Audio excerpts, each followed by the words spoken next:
Now I bet no one's going to guess what's in there. Okay, here's a clue. Okay, what's in there? Guess? You can guess. Here's a clue. One of my oldest pieces of kit. Nice bit of kit, actually. Okay. So, guess what's in the bag? Any of you guess? We should have all guessed by now. Okay, you've all guessed by now. There it is there. So it's simply, if you need to go, you go with those two items in the back of the vehicle. Everybody knows where they are. They can just be grabbed without having to say and call over the campsite, hey, where's the... and let everybody know what you're about to do. Okay, it's very simple. Toilet paper and these magic items called wet wipes. Sanitary wet wipes. They make all the difference in the world. It halves the amount of toilet paper needed, halves the pollution, it's degradable just like toilet paper, and they're wet wipes, hygienic. Yeah, that's very good. So I think it's really important understanding how to go to the loo in the bush. It's often another video, I think. Another video entirely. It's often worried about and debated amongst people. And I think there's, real considerations there. But that said, that little kit, as we've now put, Andrew's shown you, is really a valuable little kit. And another little kit I have in the vehicle, which we're going to add to your vehicle, is a windscreen cleaning kit. Paul is a little bit anal about the wind, and I'm grateful for it. He should be grateful. Because we're filming through the windscreen, and with mine it's all like streaks. And he cleans it almost every day. So it's anal, but actually it's good. No, that's a good point. The thing is, if you're traveling along, dust and all that settles on. Besides the filming, wiper washers make quite a mess in all the dust. So a little kit like that, spray bottle, squeegee, it works. I want to talk a bit about items that I carry in the car, which I regard as essential items for safety. Okay.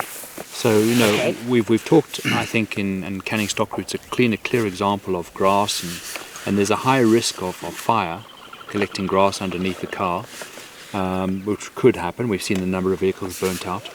So carrying a fire extinguisher is essential. But I've watched so many people buy the cheapest little fire extinguisher they could possibly find on the shelf and put it in their car and hope to heaven that when their R1 million car catches fire, that's going to put it out. And where do you set a $100,000 US, PS. Yeah. There we go. So you've just blown $100,000 on your setting up your vehicle, but you've spent $10 on a fire extinguisher, and you've got one of them. So I would really recommend that people spend money on a decent sized fire extinguisher. One should be set in the cab area, where the strapped driver and passenger can both reach it, and a second one at the back. And you get a number of different fire extinguishers, from fire strikers to different extinguishers. The important part is that you have got access to a fire extinguisher in an emergency situation. You know where it is, it's properly strapped in, it can't fly around the cab in an accident, and it's a very important part of safety gear. Yeah. Something else, and you only have to have been in an accident where someone's restrained with a seatbelt and you haven't got something to cut that seatbelt. And you might be in a position where you're trapped in the car and you need to cut your seatbelt. So something that can smash the window and cut the seatbelt, fit it somewhere that you can access it is absolutely, hopefully you never ever use it, but if you do need to use it, it is there. It's a really important bit of kit. Something else that I've often debated with people is a grab bag. Now, people often say, what is a grab bag? And I'll say, well, let's talk about what would we put in a grab bag. So here, a grab bag is basically a bag that if you have to abandon your vehicle, and in canning stock route we've seen a good number of examples where people have had to get out of that car very quickly, it's burst into flames from a fire underneath, they've given no thought to anything, and they're standing there in their boots and shoes and hat, and that's it. And if you're lucky, there's someone else around. So a grab bag essentially would be a bag you would place your hand on, you'd rip that out the vehicle, and that's got some essential items in there. Containing what? What? Well, I would communications is important. So, if you're going to have your sat phone, leave it in the grab bag. Okay. That would be one item. If you've got any medication that's absolutely essential to you to take daily, that's life critical, I'd have some of that in there. Right. I would have details of scans of any documentation on that on a USB stick. You can always find a computer somewhere where you'd be able to access documents. And if you're in a prove foreign- your identity. Prove your identity and all that. Have Would some you money put in it. any kind of shelter, a little tiny little absolutely. pup tent or something? Pop tents, well, you don't want the bag too big, No. but you can take very good these foil, Emergency blankets. emergency blankets are really worthwhile putting in there. Okay. And you can get a lightweight, very lightweight type tarpaulin. So if it was rain, you could take shelter underneath. Okay. You want shelter from the sun, Yes. shelter from rain, Yes. some water purification tablets, Yes. a means to fill something up with water and Yes. carry it. So Yes. if you have to walk out, you've got Yes. like a bladder or Yes. one of these dry sacks even will work. So just think thoughts along that. But there's one item that I always say to people: if you lost everything and you've just done a big 3-week trip now, what would you hate to lose? That vehicle of yours, it burns out. Right now, what would I hate Right to now you lose? hate to My lose. hard drive with all my Your hard footage on drive, it. exactly. That's like By far. priceless. Your hard drive with all the footages you've shot is priceless. So one of my backup hard drives would be in my grab bag. Right. Simple as that. Right. And so yeah, it's some people would think it's a bit over the top. You only have to have been in a situation where you've lost a vehicle, you've had some emergency, and you find that that's paid its weight. On that note, Water? those of you, just to wrap that, yes, we must get to water. Those of you who do have a rooftop tent, I would highly suggest you pack in the vehicle a small pup tent, because, and I have one in my vehicle, and it's very simple. But what it'll do, it'll give me shelter in the event that I cannot use my rooftop tent. And that event might be, I get bogged in a marsh and my vehicle's sitting at 30 degrees. That's a very good idea. I know, how are you going to Yeah. sleep in a vehicle? You can't sleep in a vehicle that's tilting over. Or something happens and I can't sleep in the one tent that I'm carrying. Or your vehicle has to go in for work in a workshop or something. Whatever. And the little tents are It's tiny. some little backup shelter. But I've also, you've just triggered something else, in I the packed in tents, the- which in the is truck. really, I've had this. I hide a spare key, and one place you can hide is in the rooftop tent. Yes. So I'll look in your rooftop tent next time I need your car. Well, you know it's in there. I know it's in there. And you know where the other ones are. So really what There are I'm saying is, there are 2 keys in the car. Yeah, Spare keys yeah. in the car hidden, but we Yeah. both know where they are. and the important part is, you don't think about it, but it's a costly exercise when you come back to the car. So with keys, I hide a key. If it's got a transponder in, I have a key cut that can open just the door. It's a normal key without any transponder on, so that you can get into the car and get the spare set of keys in the car, which is in a safe or in the car somewhere. But you need somewhere that you don't have to break a window to get in your car because you've lost your keys. Let's talk Water. quickly about water, because water is yes. another big payload that you have to carry, Right. and lots of ways of doing it, and filtration as well.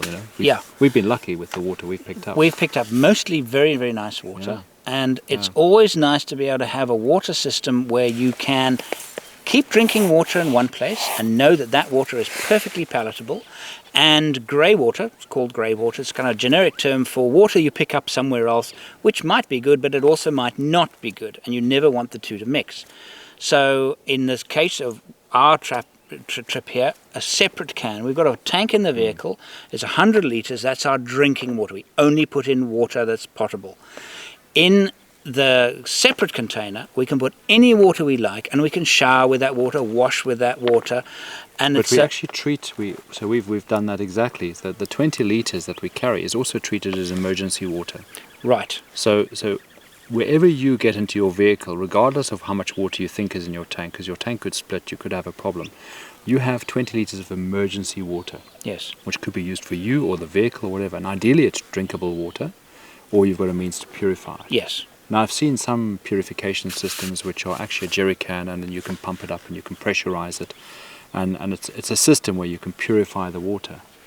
So a means of purification. What are those called? They're blue. They're blue. They're Lifesaver. Lifesavers, Yeah, yes. I've But used I don't them think on- they're only available in the UK.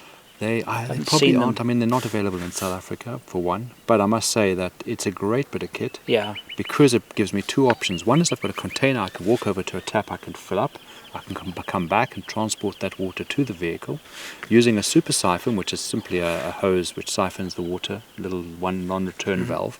I can siphon it from that jerry can into my tank, knowing how much water, and knowing how much water is in your tank is important. If you don't know how much, create a way to know how much, so that you either use a dipstick or you've got a gauge, but you need to monitor how much water goes in and out of your tank. Yeah. So that means I can carry the water to the vehicle. We're able to keep emergency 20 litres, which we can use when we need to. So water is a critical life-saving, you've got to have water. And you can be caught out where you don't have enough water. So managing your water and knowing how much water you should carry for an event or driving, and building in a percentage of emergency water, a reserve, critical. That's critical. untouched. Yeah. Yeah. Untouched. Yeah. So what about security and safety around the camp? Is there anything you can think of that is specific to vehicles and overland travel as opposed to ordinary camping? Well, Andrew, it does depend where you're camping. Some of the big campsites that you go to, you've just got to be mindful that you're looking after your stuff and that you pack stuff away at night. And I mean, for the best intentions, people can steal stuff. Not often. I've actually had hyenas steal stuff from my camp more than anything. Yes. Running off with things I've left out, boots, when they've warned us about the canning stock route, leaving our shoes outside because the dingoes will run off with them. Right. So really, looking after your equipment, it's really a problem if you're on trip and suddenly your boots are gone, or your frying pan's gone, or the kettle's gone. Yes. So I like to say, at night, before you go to sleep, pack everything away. And many will say, actually, don't leave your car doors open at all. Always close them. I'm lazy in that regard. Well, again, but it's snakes and things. Snakes would be a consideration. Yeah. Security. If you get out the car, especially if you're traveling long distance, get out the car, lock your door. Most cars these days have central locking, but for those who don't, be mindful when you stop of what's around you.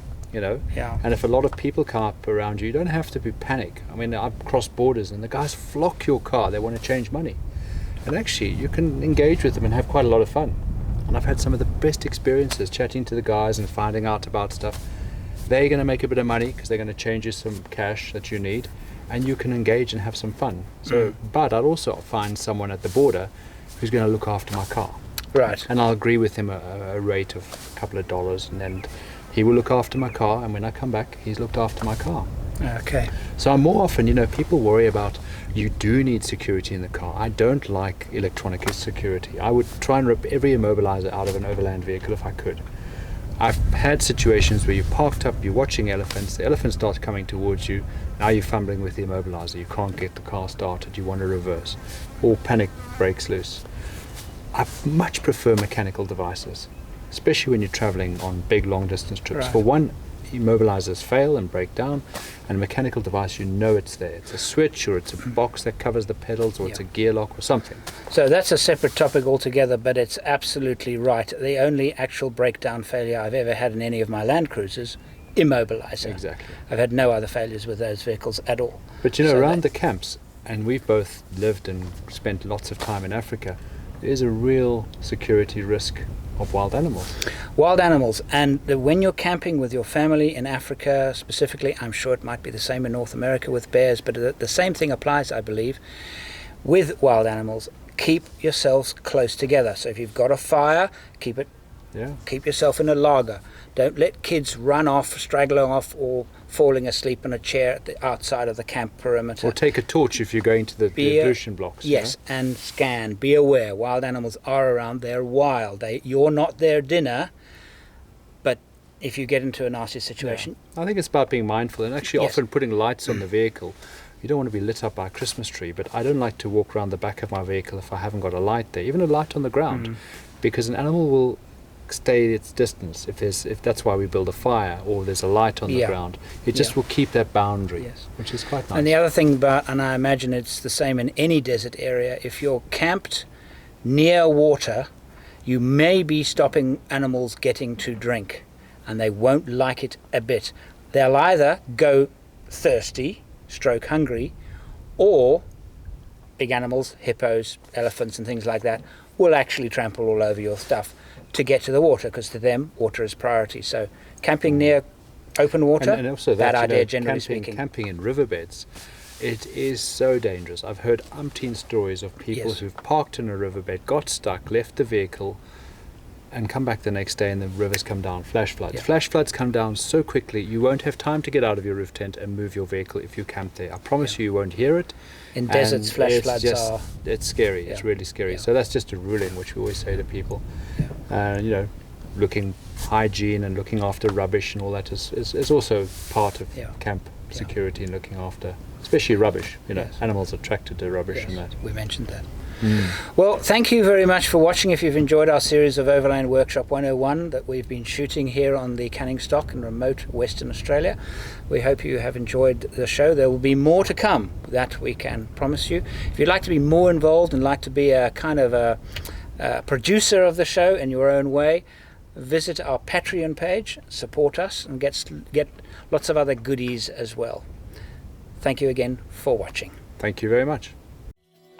If you would like to be part of what I do and help me make more videos, support me on Patreon. Click the Patreon button on the screen now.